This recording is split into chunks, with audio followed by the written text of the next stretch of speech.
Ketika sakit, sibuk berobat, gak sembuh-sembuh, baru angkat tangan, ya Allah sembuhkan aku. Ketika dia lemah, dia butuh kekuatan, sibuk cari alat, sibuk cari obat biar kuat, gak ketemu-ketemu, baru ya Allah kuatkan aku. Maka jawaban Allah Ta'ala, tunggu dulu, rasakan susahmu dulu, rasakan gak enakmu dulu, rasakan selama ini kamu berpaling dari aku, rasakan selama ini engkau abaikan aku, biar engkau paham bahwasannya usahamu tidak bisa menghasilkan apa-apa, perbuatanmu tidak bisa mendatangkan apapun, yang ada cuman aku, yang bisa cuman aku, yang bisa hanya Allah Subhanahu wa Ta'ala, la ilaha illallah. Karena itu Bapak Ibu hadirin semua yang dimuliakan Allah Subhanahu wa Ta'ala, jangan pernah bergantung pada apapun. Kita sudah punya gantungan yang terbaik, kita sudah punya sandaran yang terbaik, yaitu Tuhannya jagat raya, Allah Subhanahu wa Ta'ala. Karena itu kalau kita mau keluar dari rumah, perhatikan doanya orang keluar rumah, Bismillahi tawakkaltu ala Allah, la haula wa la quwata illa billah. Bismillah, minta tolong dengan nama Allah, minta tolong kepada Allah dengan nama Allah, dengan berkat Allah. Bismillahi tawakkaltu ala Allah, saya udah pasrahkan urusan saya ini kepada Allah Subhanahu wa Ta'ala. Saya tidak andalkan kaki saya tidak andalkan kendaraan saya tidak takut dengan apa yang ada di hadapan saya enggak ngurus nanti apa yang akan terjadi, karena saya udah pasrah sama Allah Subhanahu wa Ta'ala. La haula wala quwata illa billah, enggak ada kekuatan kecuali kekuatan Allah. Tidak ada tenaga yang bisa membantu saya kecuali kalau diizinkan oleh Allah Subhanahu wa Ta'ala. La haula wala quwah, tidak ada kekuatan, tidak ada daya kecuali datangnya dari Allah Subhanahu wa Ta'ala. Jalan gak ada sombong, pergi dari rumah gak ada takabur, gak ada ujub, dengan jiwa yang siap menghadapi segala resiko, pasrah pada Allah Subhanahu wa Ta'ala, tidak takut apa yang dihadapannya, karena selama perjalanan selalu dia minta tolong pada Allah Subhanahu wa Ta'ala. Yang membuat kita lemah, yang membuat kita susah, yang membuat kita menjadi putus asa, karena kita tidak menyandarkan asa kita kepada Allah, tidak menyandarkan harapan kita kepada Allah, berharapnya kepada selain Allah, mintanya kepada selain Allah, tidak minta pada Allah Subhanahu wa Ta'ala. Mungkin ada yang mendengarkan ceramah ini kemudian berkata, saya udah minta sama Allah Ta'ala tapi kok enggak wujud-wujud, tapi kok enggak kabul-kabul, tapi kok tidak terberikan apa yang saya minta.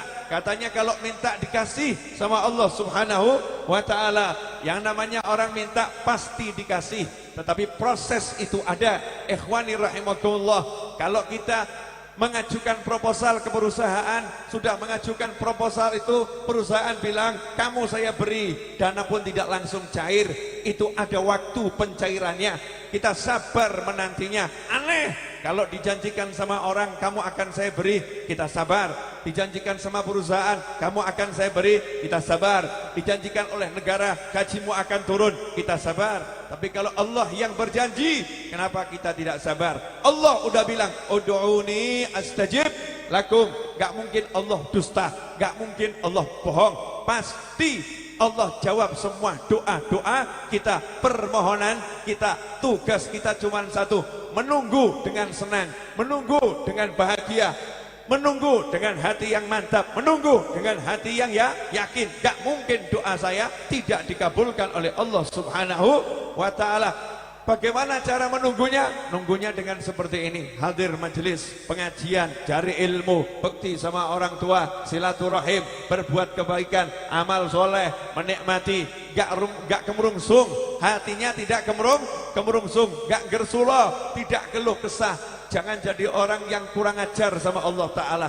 Dikit-dikit ngomong, golek duit kok angel, golek duit kok angel, urip kok koyong ini, urip kok koyong ini, hidup kok susah, hidup kok seperti ini, cari uang kok susah, dan lain sebagainya. Padahal yang ngasih uang adalah Allah Subhanahu wa Ta'ala, yang nahan rezeki adalah Allah Subhanahu wa Ta'ala. Tidak ada yang susah, yang ada adalah tidak mau sabar nunggu. Yang ada adalah kemurungsung, hatinya tidak tenang. Kenapa hatinya enggak tenang?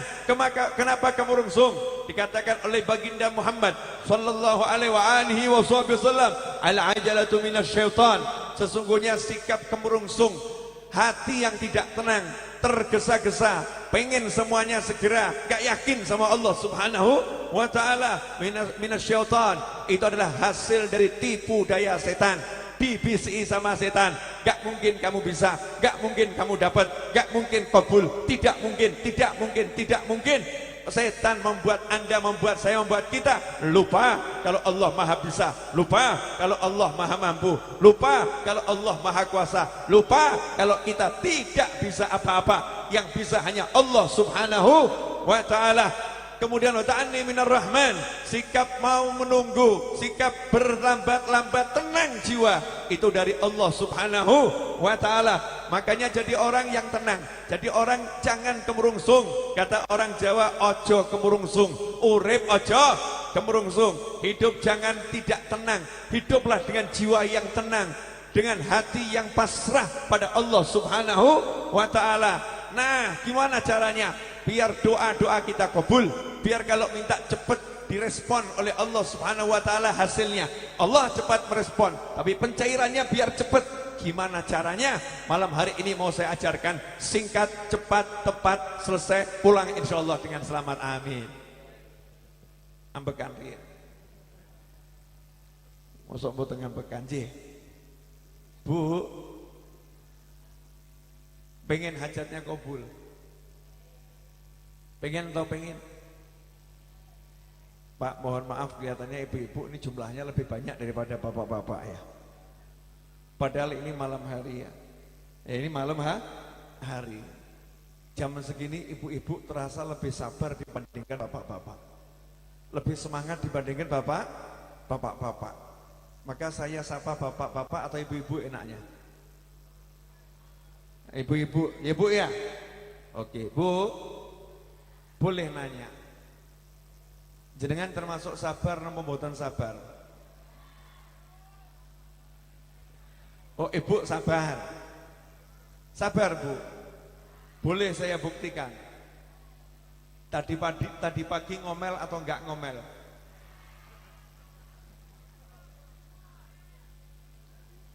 Bu, sabar atau enggak sabar? Jadi kalau suaminya enggak punya uang, Ibu sabar atau ngresuloh? Bu, Ibu, kalau suaminya enggak punya duit, enggak punya fulus, enggak punya uang, enggak punya harta, di rumah tengah-tengok jenengan mesem nopo?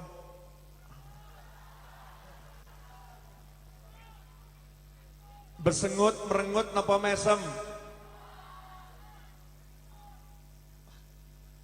Yang saya tanya ibu-ibu, yang saya jawab bapak-bapak, berarti bapak-bapaknya jenis kelamin perempuan. Sabar Pak, biar yang bersangkutan jujur menjawab. Anda harus jadi orang yang tidak kemurungsung, tenangkan hatimu.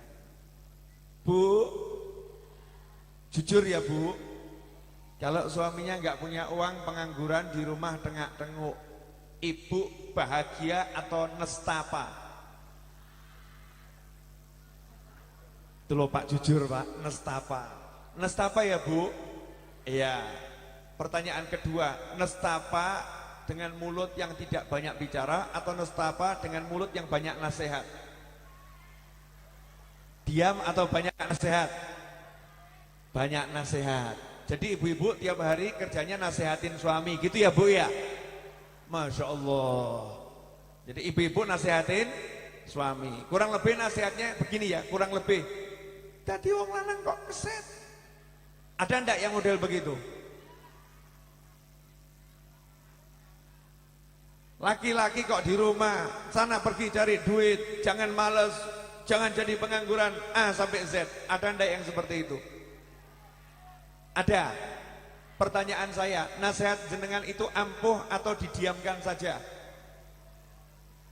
Direspon atau suami biasa-biasa saja?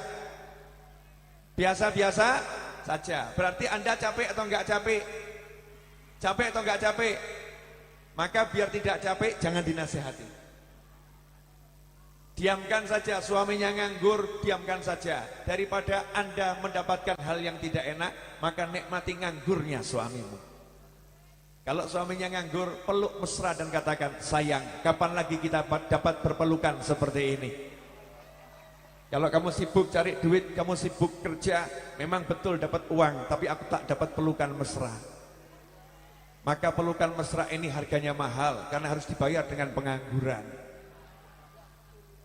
Wah, suaminya itu kesindir kelas berat, tapi bahagia. Masya Allah, bojoku solihah. Masya Allah, istriku solihah. Istriku ternyata tidak mementingkan materi, yang dipentingkan adalah kehadiranku dalam kehidupannya setiap hari. Betul ibu-ibu? Jadi ibu kan pasti pilih suaminya di rumah daripada suaminya keluyuran, ya kan bu? Bu, pilih suaminya keluyuran atau di rumah? Di rumah atau keluyuran? Itulah dilema jadi wanita, pengen suaminya di rumah, tapi saat suaminya di rumah dikatakan pengangguran. Bu, mau enggak saya ajari bu dan hadirin semuanya, cara gampang buat yang muda terutama, cara gampang menggapai hajat, simple, gak ruwet. Ini saya ajarkan di seluruh dunia. Saya keliling ajarkan yang satu ini. Caranya gampang, saya kasih tahu doanya Habib Muhammad, ini kakak sepupu saya, doa saya, doanya para habaib dan doanya para kiai itu masih tanda tanya, belum tentu kabul. Belum tentu kabul. Lawang jujur, jadi musafir itu ya makan sedapatnya. Di pinggir jalan ada warung ya makan. Ya tugas kita nanya halal halal. Tapi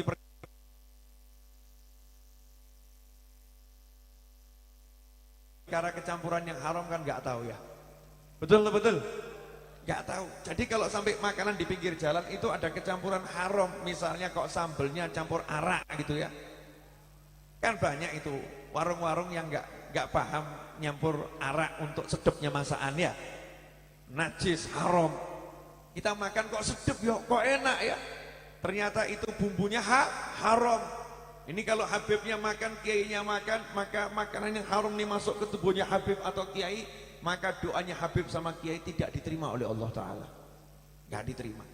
Walaupun Habibnya bisa mabur, walaupun kiainya bisa jalan di atas air. Jalan di atas air terbang bukan jaminan kewalian seseorang. Kenapa? Karena burung juga pintar terbang, ikan juga pintar berenang di air. Nah susah, cari orang yang mustajab doanya itu susah. Tapi kita disuruh prasangka baik. Pokoknya kalau ketemu orang, moga-moga dongane kabul, moga-moga dongane kabul. Dan kalau kita doa ya juga harus prasangka baik.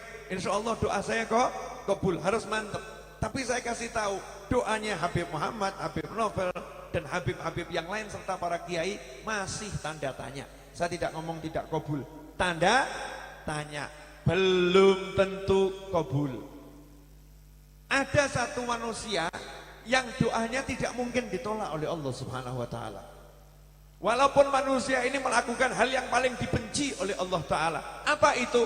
Menyekutukan Allah, gak mau iman sama Allah, kafir, gak mau masuk Islam, gak mau mengucapkan 2 kalimat syahadat, gak iman sama Allah. Tapi kalau dia doa, diterima oleh Allah Subhanahu wa Ta'ala. Kalau doanya kita ini doa, itu langit itu ada penjaganya, dari langit pertama sampai langit ke-7 semua ada penjaganya. Begitu doa ini naik, dilihat titit sensor, oh pakaiannya haram, gak sido, ditutup pintunya, gak bisa dibuka, gak bisa dibuka. Lolos langit pertama, naik langit kedua, sensor langit kedua lebih ketat ini. Penjagaan langit kedua lebih ketat. Titit, oh gak bisa nih, kembalikan dia ke bawah, jangan dibawa ke atas, dan seterusnya sampai nanti langit ke-7. Setelah lulus langit ke-7 ketemu malaikat Jibril alaihissalam. Setelah lolos malaikat Jibril alaihissalam, doanya diterima oleh Allah Ta'ala. Maka Allah akan kembalikan doa tadi, buang doa ini, karena orang yang doa gak ikhlas. Masya Allah, doanya gak ikhlas, doanya riya, doanya ujub, doanya sum'ah, doanya pamer, gak diterima oleh Allah Subhanahu wa Ta'ala. Gak gampang doa itu untuk diterima, tapi ada doa yang pasti diterima. Nah anehnya, untuk doa-doa yang belum jelas ini, doanya Habib Muhammad, doa saya, doanya para habib dan kiai, masyarakat berbondong-bondong cari. Ayo ke tempatnya Habib Fulan minta doa, bagus. Ayo ke tempatnya Kiai Fulan minta doa, bagus. Ayo ke tempatnya Syekh Fulan minta doa, bagus. Ayo ke tempatnya ulama Fulan minta doa, bagus. Berbondong-bondong berjuang minta doa. Tapi sayang, ada doa yang pasti diterima. Tidak pakai kata mungkin, pasti diterima. Justru kita nggak minta. Dan nggak perlu pergi jauh-jauh.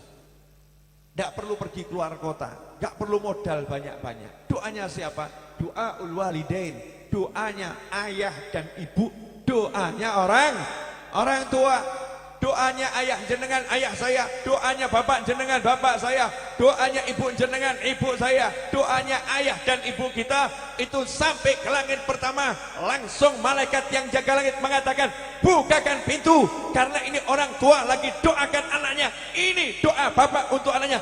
Lanjut langit kedua langsung mengatakan, bukakan pintu. Sampai langit ketujuh, malaikat Jibril berkata, serahkan ke Allah. Allah pun menjawab, qabiltu, aku terima doanya. Doanya orang tua. Pertanyaan saya, biasanya kita kalau minta doa sama orang tua semangat atau biasa-biasa saja? Biasa. Begitu ketemu Habib Muhammad, Beb, doa Beb.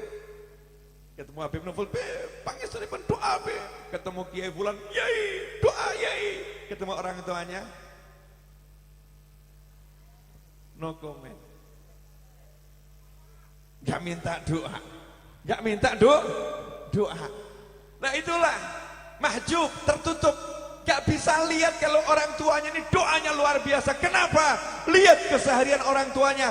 Ibuku sholatnya gak genah, bapakku sholatnya gak genah, ibuku gak pernah pengajian, ibuku hobinya ghibah, namimah, gunjing, ngadu domba, ibuku gak baik, ibuku gak benar. Kiai orang baik, Habib orang baik. Jadi doa kiai lebih hebat daripada doa ibuku, doa Habib lebih hebat daripada doa bapakku. Dia remehkan, dia sepelekan, dia tidak anggap orang tuanya. Dia berangkat ke rumah kiai, ke rumah Habib dengan hati yang merendahkan orang.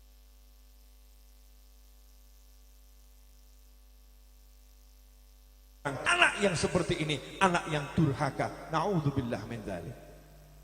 Gak kroso. Itu namanya durhaka akhir zaman. Durhaka tapi tidak terasa. Modelnya bagus pengajian. Modelnya bagus seperti ini, bagus modelnya. Tapi sebetulnya dalam keadaan durhaka sama orang tua. Kenapa?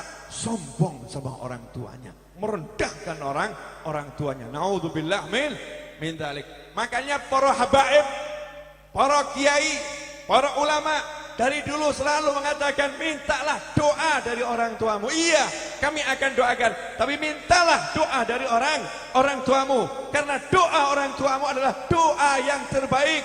Doaul walidain.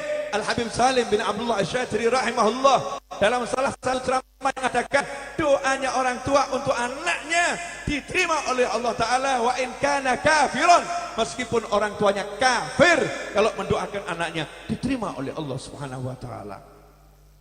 Apalagi kita ini masuk Islam gara-gara bapak ibu kita. Ojo sombong. Kita sholat, kita puasa, bapak ibu di rumah tuh ganjaran kita habis diambil orang tua itu. Dipek orang tua, walaupun kita nggak kelon ganjarannya, orang tua dapat yang sama. Saya di sini, ibu saya di rumah dapat pahalanya. Ayah saya di kuburan dapat pahalanya. Habib Muhammad, ayah ibunya di alam barzah dapat pahalanya. Walaupun kita di sini, beliau-beliau di alam sana dapat pahalanya. Kenapa? Kita disyahadatkan oleh orang tua kita, diajarkan ke masjid. Tanya sama Habib Muhammad Syarif ini. Saya paham betul bagaimana dididik ayahnya untuk pergi ke masjid. Ini kalau nggak ke masjid malam Jumat bisa diajar sama abahnya ini. Bener-bener diajar. Ini kalau subuh nggak bangun bisa dikepruk, ya bisa dikepruk. Bener, tanya sama beliau bagaimana ayahnya mendidik. Tapi jadinya seperti ini, ya jadinya seperti ini. Kenapa seperti itu? Orang tuanya paham agama, orang tuanya paham akhirat, orang tuanya pengen anak-anaknya selamat. Hasilnya apa? Alhamdulillah, anaknya mau sampai hari ini berdakwah di jalan Allah Subhanahu Wa Ta'ala. Di alam barzakh sana Orang tuanya hidupnya nikmat tiada tara. Tiap detik dapat kiriman pahala ganjaran dari anak-anak cucunya. Itu nikmatnya jadi orang tua. Dan kami ini bisa seperti ini. Apakah karena pinter-pinter kami? Enggak. Yang suaranya lebih hebat dari Habib Muhammad banyak. Yang lebih alim banyak. Yang lebih alim dari saya banyak. Tapi kenapa Allah Ta'ala beri kami kemudahan? Karena kami punya orang tua yang suka angkat tangan. Allahumma, ya Allah anak saya, ya Allah anak saya, ya Allah anak saya, ya Allah anak saya, ya Allah anak saya, Allahumma anak saya. Saya itu senang sama ibu saya, semoga panjang umur bita'atillah ya. Ibu saya ini kebetulan bibinya Habib Muhammad, bule, ya, adik kandungnya ayahnya Habib Muhammad. Nah, ibu saya itu kalau kepleset atau kesandung kaget, itu kagetnya itu tidak pernah berubah. Ya Allah anakku selamat, ya Allah anakku selamat, ya Allah anakku selamat. Jadi kagetnya itu ya Allah anakku selamat. Biasanya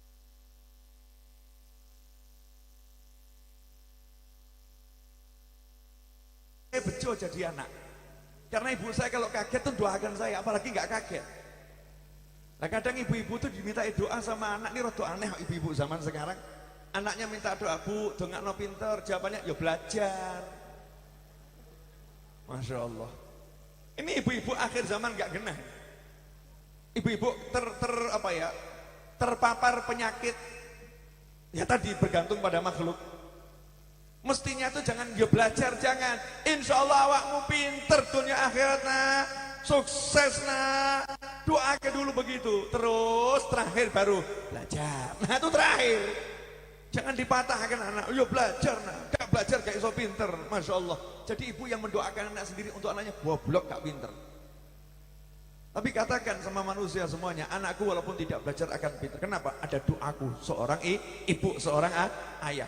Kadang itu anaknya minta doa, Bu, saya ini punya duit, utang banyak sama orang. Kerjaan gak bisa menghasilkan, doakan ya Bu, doakan ayah dapat rezeki berlimpah. Itu tambah ibu yang jawab, nah akhir zaman golek duit ki angel nak, makanya ojo utang-utang. Nah wis kene kan awakmu mumet, ibu sumpek, masya Allah. Tinggal doakan saja. Doa ul walidain, doa orang tua itu luar biasa. Jadi orang tua semangat untuk doa.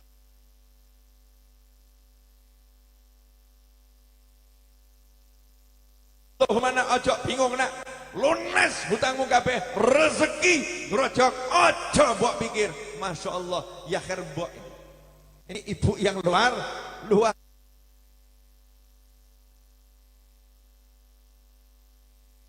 biasa. Gak kaget mikir.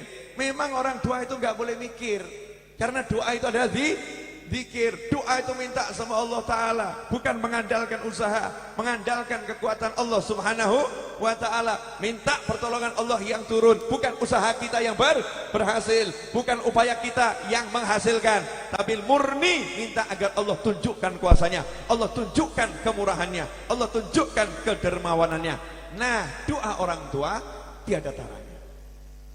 Pertanyaan saya, boleh ya?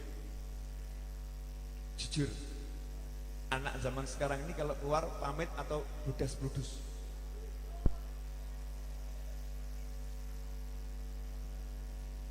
Pamit jaluk sangu. Bu, ibu, anak zaman sekarang, saya ngomong anak itu bukan anak SD, bukan ya pula. Jenengan kalau bilang anak kan mesti mikirnya anak SD. Anak SD wajar pamit minta duit. Ya.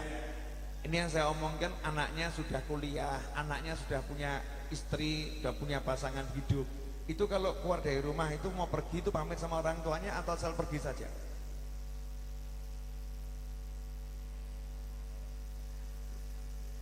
Cek, silahkan cek diri masing-masing. Jenengan sebagai anak ini masih punya orang tua, kalau mau pergi pamit enggak? Rumongso udah punya anak, rumongso udah jadi ibu, ya kan? Ngabari orang tuanya saja tidak, nggak ngabari. Para habaib tuh ngajari, kamu kalau mau pergi pamit sama orang tuamu. Contoh ya, saya ini tiap hari keluar, Saya nggak akan keluar sebelum pamit sama ibu saya. Tidak akan keluar. Pamit dulu baru keluar. Mah, Lamongan, ya, mah Jember, mah Surabaya, dungakno, selesai. Bukan kemudian pergi terus tengah jalan baru WhatsApp atau telepon. Halo mbak, mangkat sik ya. Masya Allah. Pamit toh. Karena begitu kita pamit ya. Terus ibu kita berangkat, mangkat toh nak. Sana berangkat tempatnya Pak Yai nak. Berangkat tempatnya Habib nak. Ibunya ngomong begitu, bapaknya ngomong begitu. Maka setiap langkah kita jadinya birrul walidain. Langkahnya jadi birrul walidain. Kalau tadi cuma berangkat ngaji tempatnya Yai, tadi berangkat ngaji tempatnya Habib, itu dapat langkah pahalanya, pahala ngaji tempatnya Yai, pahala ngaji tempatnya Habib, besar tapi enggak seberapa. Tapi begitu bapak ibunya ngomong mangkat toh nak, anak ini berangkat lain, nindaki dawuh ibu. Ya, dia melaksanakan perintah ibu atau ayahnya, sehingga setiap langkahnya dihitung birrul walidain, dan pahala birrul walidain unlimited. Ridallah fi ridal walidain, wa suhtullah fi suhtil walidain. Ridha Allah bergantung ridha orang tua, marahnya Allah bergantung marahnya orang tua. Kita keluar senang, orang tua kita senang, masya Allah, Allah senang, beres urusannya. Makanya ada orang datang ke rumah saya, Beb, minta amalan biar sugih. Orang zaman sekarang ini minta amalan kok biar sugih. Jarang yang datang ke saya bilang, Beb, minta amalan biar senang. Hampir gak ada. Yang ada minta amalan biar sugih, gak minta amalan biar seneng. Padahal sugih sama seneng menang mana? Sugih versus seneng, menang mana? Banyak orang sugih gak seneng, banyak orang seneng gak sugih. Banyak loh orang seneng gak sugih. Sebab untuk seneng gak butuh sugih, untuk seneng gak butuh kaya. Ya, untuk seneng gak butuh kaya. Banyak orang kaya tidak bisa dapatkan kebahagiaan. Banyak orang yang bahagia justru gak kaya. Contoh wong edan. Wong edan ki seneng tok uripe. Enggak. Makan apapun enak, betul ya? Orang edan tuh makan roti busuk, bosok ya tetap enak, tapi ojo edan. Jangan. Seneng sehat, sehat. Makanya kalau minta senang dilengkapi sehat. Nah, senang gak sehat kok edan repot ya. Naudzubillah min dzalik wal afiyah. Senang, orang senang gak butuh sugih. Wong sugih orang kaya belum tentu senang. Betul tak betul? Betul tak betul? Oke. Sekarang saya kasih resepnya. Gimana bisa senang kalau Allah gak senang? Pripun? Bagaimana bisa senang kalau Allah tidak senang? Tidak mungkin. Bagaimana bisa bahagia kalau Allah tidak senang sama kita? Bagaimana bisa sukses kalau Allah tidak senang sama kita? Yang ada kesuksesan semu, yang ada kebahagiaan semu, sebentar hilang. Tapi lihat itu para waliullah, wali-wali Allah itu senangnya nggak hilang-hilang. Senangnya gak hilang, senangnya ada terus, senang dan senang dan senang dan senang. Kuncinya di mana? Simple, karena Allah senang. Karena Allah senang. Lah biar Allah senang bagaimana? Gampang, buat orang tua senang. Datang satu orang ke rumah saya, sambat. Padahal saya udah tutup pintu untuk orang yang sambat. Orang sambat dilarang masuk. Di rumah saya itu ada tulisan yang tidak kelihatan, curhat tertolak. Jadi tidak terima curhat. Datang ke tempat Habib Novel mau curhat, tak usir. Saya tidak terima curhat. Gak mau terima curhat saya. Tapi yang satu ini lolos. Sampai depan saya, saya ini, tapi tak potong. Ojo curhat. Saya tidak mau terima curhat. Singkat, ada apa? Saya terlilit hutang sudah 2 tahun, gak lunas-lunas, hidup saya susah. Saya udah sampai ke sana, sampai ke sini ya. Akhirnya saya sampai ke tempat Habib, saya minta amalan khusus. Saya kasih amalan cuma 1. Amalannya gampang. Apa, Habib? Temui ibumu. Temui ibumu, minta doa dari ibumu. Beres. Kamu punya hutang seberapa, masalah seberapa, selesai. Temui ibumu. Jawabannya apa? Ya itu masalahnya, Bib. Sudah 2 tahun saya tidak temui ibu saya. Masya Allah, anak kok iso orang tua ketemu bapak ibu gitu ya. Kalau pekerjaan membuatmu jauh dari orang tuamu, segera berhenti dari pekerjaan yang seperti itu. Lu galak saya. Apa artinya duit kalau menjauhkan engkau dari orang tuamu? Apa artinya jabatan kalau membuat engkau tidak sempat ketemu dengan orang tuamu? Tinggalkan semua urusan itu.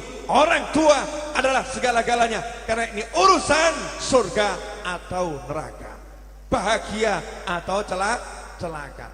Naudzubillah min dzalik. Sugih gak iso ketemu wong tuane. Buat apa? Apalagi melarat. Sugih gak ketemu orang tua aja saya bilang segera berhenti pekerjaan kok. Apalagi gak punya duit, gak bisa ketemu orang tua. Lah buat apa hidup? Ya lain kalau TNI Polri. TNI Polri kan tugas negara, ya disuruh orang tuanya lanjutkan nak tugas, kan begitu ya.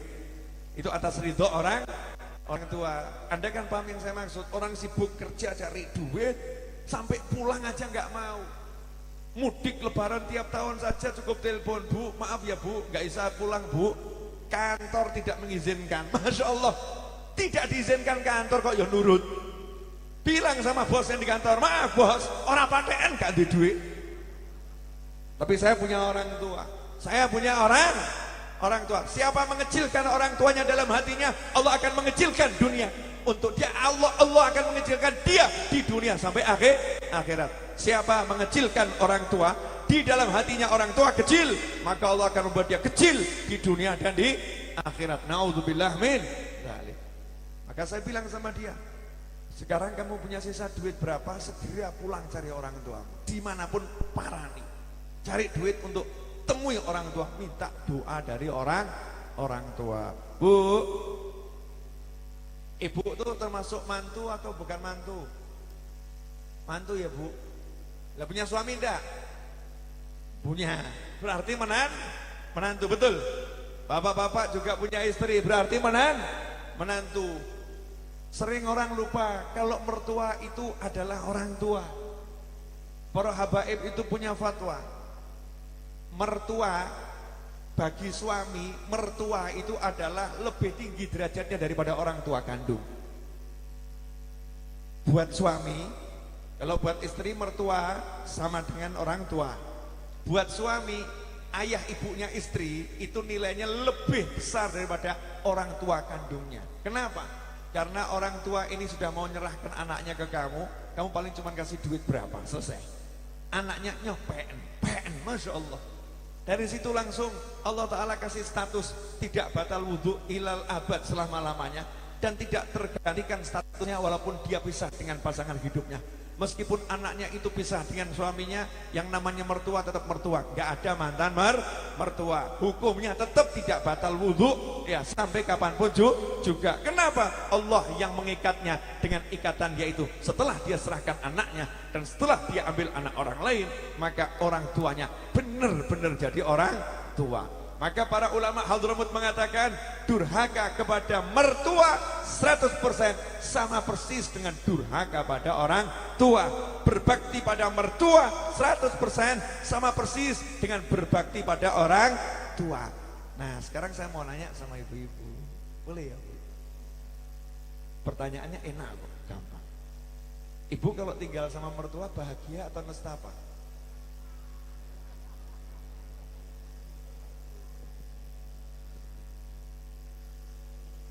Kalau ibu nestapa tinggal sama mertua, ingat nanti ibu akan juga punya anak, yang anak itu juga akan nikah, nanti ibu akan juga punya menantu.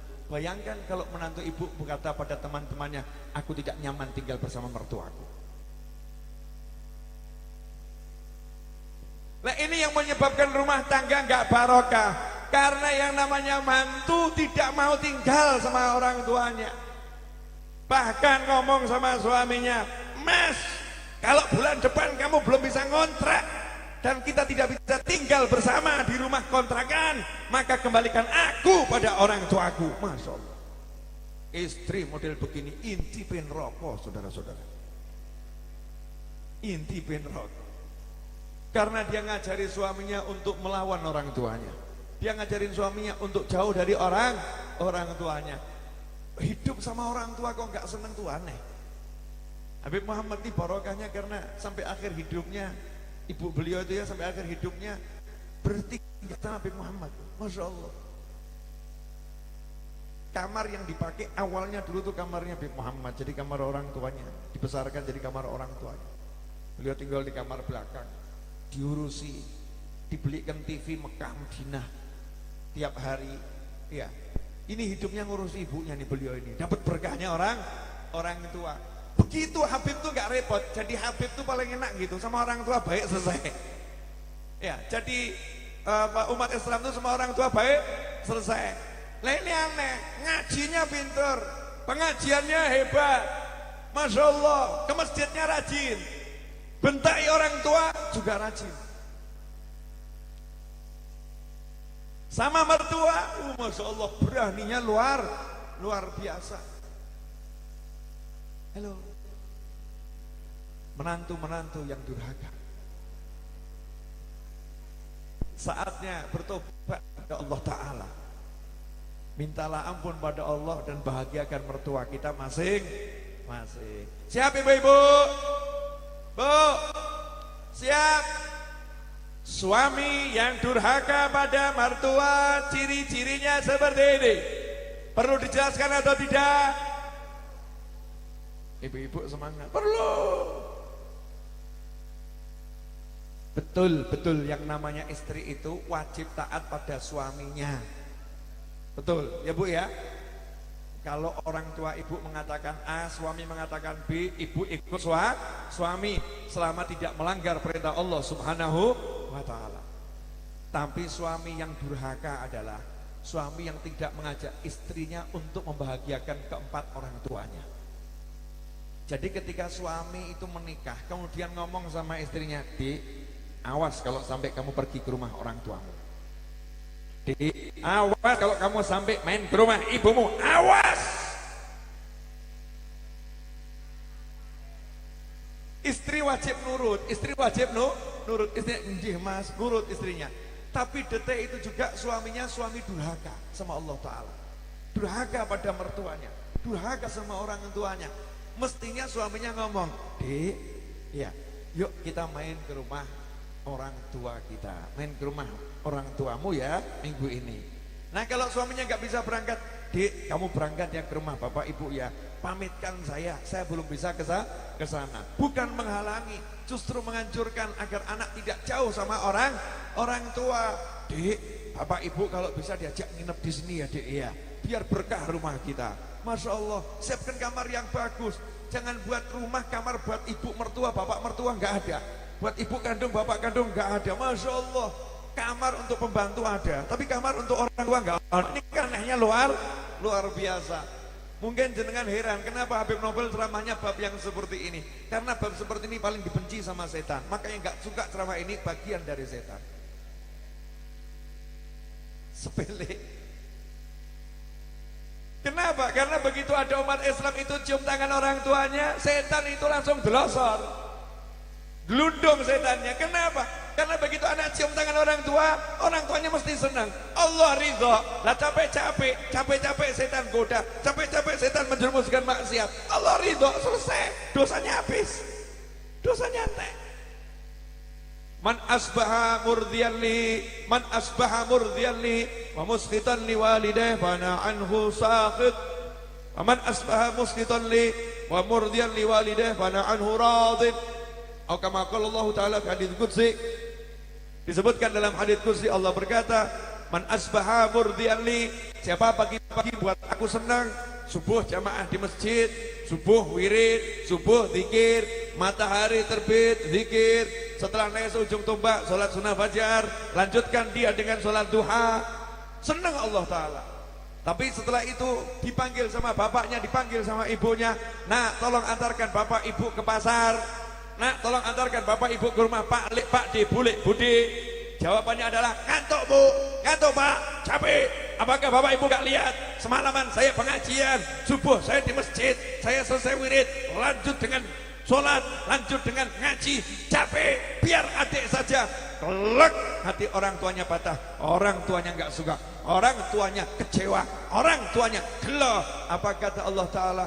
Waman asbaha murdiyan lihi wa musitan li walidayhi. Pagi-pagi dia buat seneng aku, tapi dia buat luka orang tuanya. Dia buat marah orang tuanya. Fa ana anhu sakhit, aku benci sama dia. Ganjaran sholatnya, zikirnya, ngajinya semua habis dengan dosa buat gelo orang tua. Waman asbaha musqitan li, siapa pagi-pagi buat aku marah, kata Allah Ta'ala, adzan subuh bangun, Allahu Akbar, Allahu Akbar, as-salatu khairum minan naum, bangun. Oh bentar lagi, mermeneh, tidur, bangun jam 9. Subuhnya hilang, dosa atau enggak dosa? Dosa, langsung diqadha sholat subuh. Terus dia datangi orang tuanya, cium tangan orang tuanya. Terus ibunya ngomong, nak tolong antarkan ibu ke pasar. Sedih kok dawuh, belum mandi, belum apa. Siap, langsung dia siapkan motornya. Dia boncengkan orang tuanya, antarkan kemana orang tuanya mau. Orang tuanya senang hatinya. Maka Allah katakan, aku senang sama dia. Dosanya dihapus oleh Allah Subhanahu wa Ta'ala. Sepele. Sekarang pertanyaan saya buat semuanya. Karena alhamdulillah, walaupun kelihatannya sebentar, tapi saya sudah ceramah hampir 1 jam. Belum, hampir satu jam. Pertanyaan saya, Bu, kapan terakhir ibu cium kening orang tua ibu? Cium kening loh ya, bukan tangan, kening. Al-batu'u, al-jidatu ini loh. Kapan terakhir cium kening orang tua? Ngenteni mati nih. Kalau udah terbujur kaku baru dicium. Mbak, itu dicium. Nah itu jawabannya telat. Kalau bisa jawab, mayit itu kalau bisa jawab akan lihat ke atas dan berkata telat nduk gitu. Lihat Kanjeng Nabi Muhammad SAW. Lihat Rasulullah SAW. Kanjeng Nabi itu kalau ketemu putri beliau Fatimah Zahra, nama Fatimah ini Nabi ambil dari nama nenek Nabi Muhammad SAW. Kanjeng Nabi punya kakek namanya Abdul Muthalib. Sehingga Abdul Muthalib ini punya istri namanya Fatimah. Fatimah ini punya putra namanya Abdullah. Neneknya Nabi namanya Fatimah. Maka Nabi juga kasih putrinya namanya Fatimah. Sayyidah Fatimah radhiyallahu ta'ala anha itu kalau ketemu Kanjeng Nabi Muhammad SAW, maka Sayyidatuna Fatimah cium keningnya Nabi Muhammad SAW. Masya Allah. Sudah punya anak, sudah punya Hasan dan Husain, cium keningnya. Dan Nabi kalau ketemu putrinya juga cium keningnya. Masya Allah. Bapak ibu, ya ini loh Islam. Anak sama orang tua ketemu hambung-hambungan. Sekarang enggak, perengat-perengutan. Ada anak yang enggak suka lihat wajah orang tuanya. Karena udzubillah min dzalik, lihat wajah pacarnya bahagia. Lihat wajah orang tuanya nestapa. Nah, ini kan ciri-ciri orang yang nggak bakal bahagia dunia akhirat. Naudzubillah min dzalik. Orang tua enggak ada taranya. Nomor satu orang tua cium keningnya. Tanya sama Nabi Muhammad tuh. Saya tuh suka cium tangan ibu saya, bapak saya, dan keningnya saya cium. Almarhum ayah saya itu saking senengnya saya cium keningnya.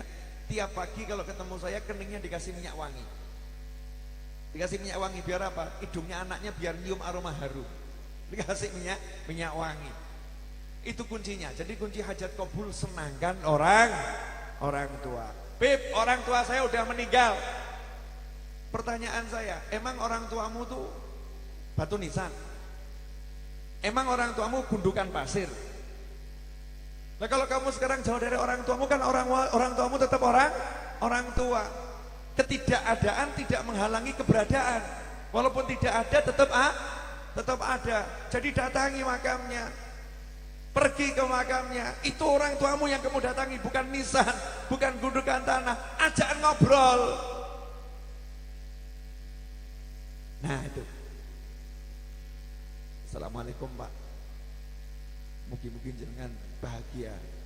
Ten meriku. Anak banyak problem. Utang akeh Pak. Ya jangan ngomong Pak. Utang akeh Pak. Mintakan sama Allah. Doanya Bapak di alam sana lebih kabul. Mintakan sama Allah, utang anakmu lunas kabeh Pak. Amin Pak, amin. Masya Allah. Fatihah. Bapaknya yang kuburan yang guyu, Masya Allah anakku. Angkat tangan, Allahumma. Bapaknya di kuburan akan doa, Allahumma anak saya tolong ya Allah. Ringan buat Allah. Cuman anak model gini tuh longkok. Saya salah satunya. Saya itu kalau butuh apa-apa ya moro ke bapak saya, ibu saya. Ibu saya masih hidup ya tak parani, ayah saya udah meninggal ya tak parani. Bah. Amin. Fatihah, selesai. Ada yang protes, Beb, mayit kok diajak ngomong, kuburan kok diajak ngomong. Bodoh. Ngomong sama kuburan itu bodoh. Tapi ngomong sama yang dikubur itu pinter. Ya kurang kerjaan atau kuburan diajak ngomong. Kurang kerjaan. Kuburan, emangnya kuburan bisa jawab. Jangan ngajak ngomong kuburan, ngajak ngomong yang dikubur. Beb ada dalilnya. Ya Allah, takok dalil Beb novel. Dalilnya mana Beb? Dalil, Masya Allah. Jenengan itu belajar ndak agama. Orang itu masuk pemakaman, masuk pekuburan. Itu ada tata kromanya. Tata kromanya apa? Suruh ucap salam. Nah, salamnya bunyinya bagaimana? Di antaranya ucapan salam masuk kubur yang diriwayatkan dari Nabi Muhammad SAW. Assalamualaikum ya ahlal kubur wa nahnu insyaallah bikum lahiqun. Itu yang ringkas. Dulur-dulur yang dimakamkan di sini, mungkin jenengan selamat jih. Insya Allah saya nyusul. Saya mau nanya, itu ngajak ngobrol atau nggak ngajak ngobrol? Mas saya nggak pernah diterjemahkan, dibaca nggak pernah diterjemahkan, jadi nggak pernah paham. Masuk kuburan nggak paham. Kamu tuh dia suruh ngajak ngobrol yang meninggal. Siapa itu yang meninggal? Jangan didiamkan saja, ajakan ngobrol. Minta sama orang tuanya yang masih hidup maupun sudah meninggal, minta doa. Eman-eman kalau sampai tidak minta doa. Alhamdulillah. Setengah 12 kurang 7 menit. Pertandingan harus segera diakhiri. Karena kalau tidak diakhiri akan banyak manusia berakhir di sini. Maksudnya tidur. Manusia berakhir maksudnya tidur. Terakhir. Maka saya ajarkan amalan ini kepada seluruh umat Islam dimanapun berada. Amalkan setiap hari, setiap habis sholat jangan pernah ditinggalkan. Insya Allah kalau ini diamalkan, rumah akan barokah, kerjaan akan barokah, hidup akan barokah. Apa itu? Habis sholat, setelah zikir subhanallah semuanya, doa minta sama Allah. Di antara doa ini jangan ditinggalkan. Rabbighfirli wali walidayya warhamhuma kama rabbayani shaghira. Gampang toh? Apal toh? Tapi nggak pernah doa. Iya saya yakin jenengan nggak pernah doa. Baca iya. Baca doa itu iya. Habis sholat Rabbighfirli wali walidayya baca tapi nggak doa. Doa itu artinya minta. Ya dihayati. Rabbighfirli ya Allah, tolong ampuni aku. Wali walidayya juga orang tuaku. Warhamhuma, tolong sayangi bapak ibuku ya Allah. Kama rabbayani shaghira. Sebagaimana mereka dahulu mendidik aku dengan penuh kasih sayang ya Allah. Tolong sayangi. Boleh praktek sebentar. Tiru ke saya ya. Tapi dirasakan ya. Rabbighfirli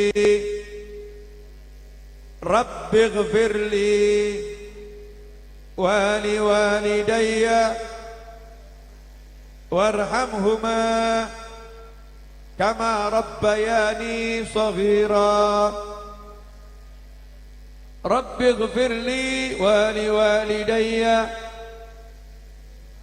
Rabbighfirli wali walidayya Rabbighfirli wali walidayya Rabbighfirli wali walidayya Rabbighfirli wali walidayya Rabbighfirli wali walidayya warhamhuma kama rabbayani shaghira. Begitu kita baca doa ini, langsung Allah berkata, aku ridho sama kamu. Selesai. Nah seringnya kita ini enggak, habis sholat yang dipikir duit kok. Allahumma fulus. Duit. Orang tuanya enggak dipikir. Itu ya, jangan tinggalkan doa ini setiap habis sholat. Yang kedua, pulang dari sini niatkan entah malam ini entah besok pagi cium kening orang tua. Ya, saya bejo masih punya ibu. Jangan mungkin bejo punya 2 orang tua. Habib Muhammad ayah ibunya sudah di alam barzah sana. Gantinya cium anak-anaknya. Ya cium anak-anaknya. Sama nilainya. Cium kening orang tua. Setannya pasti banyak itu. Ojo. Riko gak enak. Riko. Gak enak. Sungkan. Masuk suruh cium kening orang tua singkan. Apa sungkan? Nyium kening bojone kok gak sungkan. Istrinya itu bukan cuma dicium, disosop itu. Gak sungkan. Padahal baru kenal kemarin-kemarin. Setahun, 2 tahun, 10 tahun, 15 tahun yang lalu, ibunya dari lahir dari di perut. Mau cium kening kok sungkan? Berarti ada setan di situ. Ada setan yang menghalangi di situ. Ambungan loh, batuk ibu. Cium. Nikmatnya luar biasa. Apalagi kalau ibunya malu-malu, lebih asik gitu. Nah, mesti ibunya batin. Anakku sadar apa kesurupanku? Tumben. Itu rahasia itu. Yang terakhir, resep biar hajat kabul. Kan tadi resep hajat kabul ya, 1 orang tua. Yang kedua, sebagaimana doa orang tua untuk anak itu tidak ada halangan kabul, maka doa anak untuk orang tua juga tidak ada halangan kabul.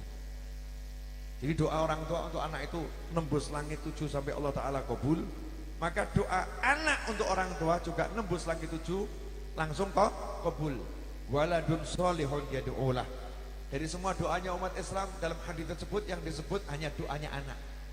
Doa semua umat juga nyampe, doa orang lain nyampe, tapi kenapa yang disebut anak? Karena yang paling kabul doanya anak untuk orang tua. Waladun sholihun yad'ulah, anak soleh yang mendoakannya. Makanya saya kalau punya hajat, anak-anak saya panggil. Dongakno aku ya, dongakno ya. Ayo amin. Saya yang ngomong tak suruh ngamin, kan kok doa. Ya itu namanya kokil tingkat tinggi. Jadi kalau ibumu tidak pandai berdoa, kamu yang doa, ibumu suruh ngamini. Bu, saya tak doa, amini ya. Anak juga begitu, ayo amin. Bapak mau doa, amini, ayo amini. Mintakan sama Allah, amin. Habib Ali bin Muhammad bin Husain al-Habsyi, Sohibil Maulid Simtud Durar, yang tadi dibaca maulidnya. Habib Ali itu kalau punya hajat selalu minta sama ibunya, Bu, mintakan sama Allah agar anakmu Ali dapat ini. Ibunya ngomong, ya Allah beri anakku Ali ini. Amin Habib Ali. Hasilnya jadi wali yang luar biasa. Simple doanya orang tua untuk anak. Nah sekarang ditambah doanya anak untuk orang tua. Nah punya anak jangan nggak dimanfaatkan. Minta doa, itu diajari itu anaknya itu.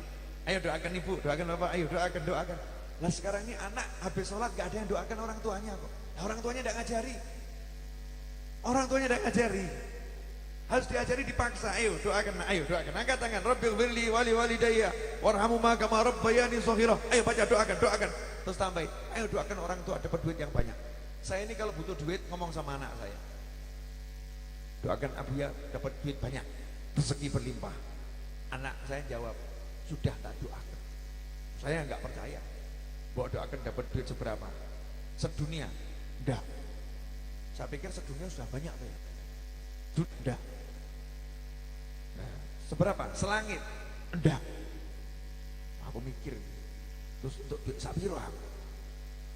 Jawaban anak saya itu buat saya kaget. Alhamdulillah, Masya Allah, la quwata illa billah. Jawabannya, Abuya tak doakan dapat duit sesurga. Karena kalau surga tidak ada habisnya. Kalau dunia dan langit akan ada habisnya. Mantap saya. Saya itu kemana-mana pun makanya mantap. Gak mungkin melarat aku. Yakin. Anak saya bilang, moga-moga bapaknya rezekinya sak surga ya. Doanya anak pasti kok kabul. Terus orang tua saya juga ngomong gampang duit gampang, amin. Ya, saya nggak mungkin takut nggak punya duit, nggak mungkin. Punya Allah yang maha kuasa dan Allah maha punya duit. Nah orang sekarang hidup yang diandalkan kerjanya, makanya sengsara. Mau beli rumah nggak duit, nggak mungkin. Kerjaan tabungan yang diandalkan, Allahnya dibuang, lah bodoh kelas berat. Allahnya dibuang. Kalau katanya, tapi tidak enak ada anak kecil pakai bahasa-bahasa yang kasar, nanti kan keliru ya. Habib Muhammad ini kan masih kecil. Sepupu saya juga. Ponaan ini, anaknya sepupu. Ya, ponaan tapi seperti sepupu. Habib Muhammad. Dua Muhammad nih, dulur saya nih, majelisnya masuk keramat nih, bisa ngumpulkan 3 bersaudara di satu panggung ini langka ini. Mahal ini. Makanya jalan ke sini agak susah. Gerunjal-gerunjal. Ya, saya tidak dikasih tahu kalau jalannya gerunjal-gerunjal. Kalau tahu saya pakai truk ke sini tadi. Saya kebetulan bawa mobil semi sedan, jadi ya yang pendek kan, mobilnya tak sudah sampai situ saya suruh saya bawa balik. Yang saya bawa balik, saya naik motor aja ke sini.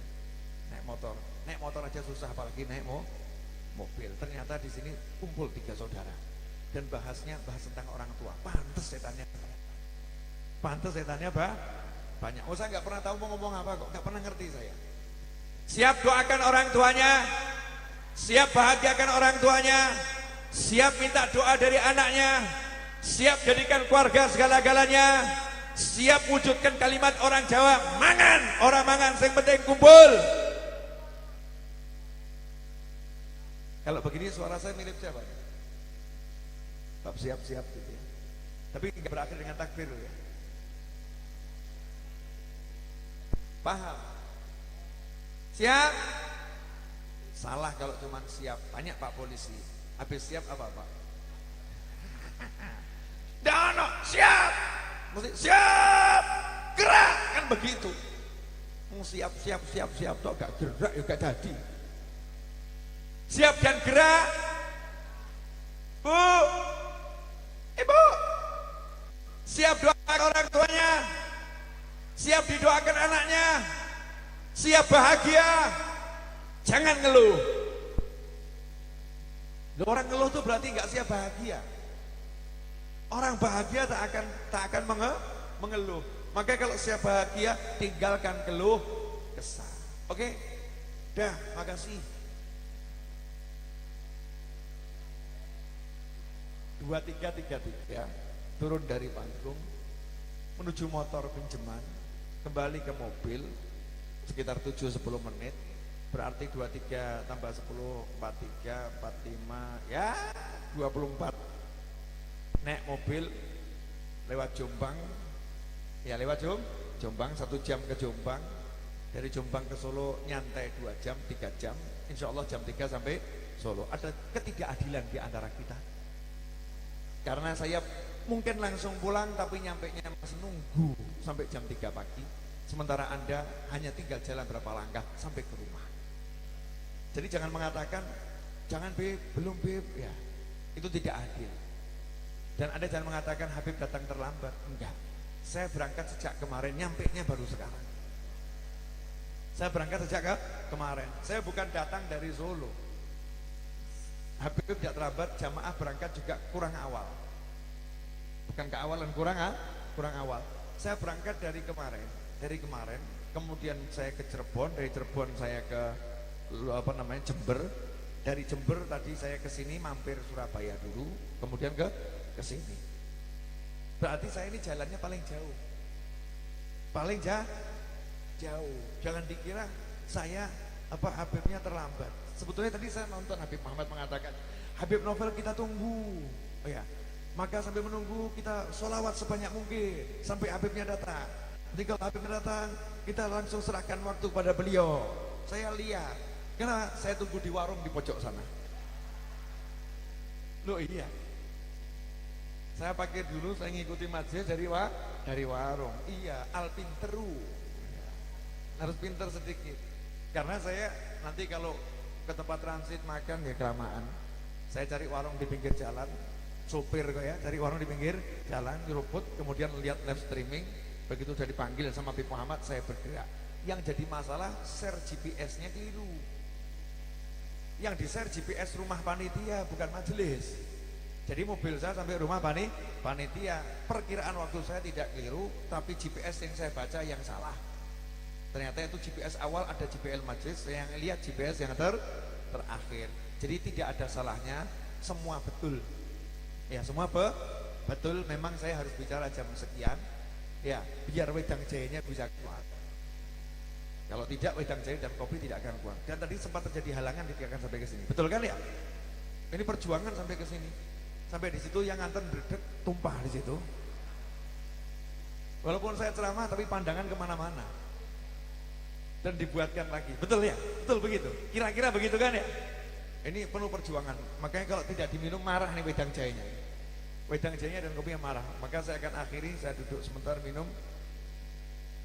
Ya. Waktunya saya kembalikan ke Habib Muhammad. Doanya sudah.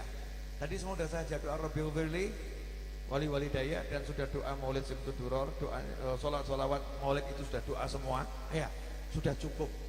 Saya minta jenengan gerak praktek. Pulang dari sini praktek sambil jalan doakan orang tuanya Rabbil Firli wali daya warhamhuma kama rabbayani shaghira. Praktekkan biar lidahnya sama hatinya nyambung buka langit. Tak jamin ruwetmu model apapun beres. Yakin, saya jamin kamu punya ruwet model apapun beres kalau kamu sungguh-sungguh doakan orang tuamu. Dan syarat berikutnya, jangan utamakan istrimu dan kalahkan orang tuamu. Naudzubillah min dzalik. Dan jangan jadi istri yang minta diutamakan di atas orang tua. Naudzubillah min dzalik. Jadilah kalian suami istri yang jadi kesetnya orang tua, siap diinjak-injak oleh orang tua demi bersihnya dan bahagianya orang tua. Pasti hidupnya bahagia dunia akhirat. Demikian, semoga bermanfaat. Mohon maaf. Wassalamualaikum warahmatullahi wabarakatuh. Waalaikumsalam warahmatullahi wabarakatuh.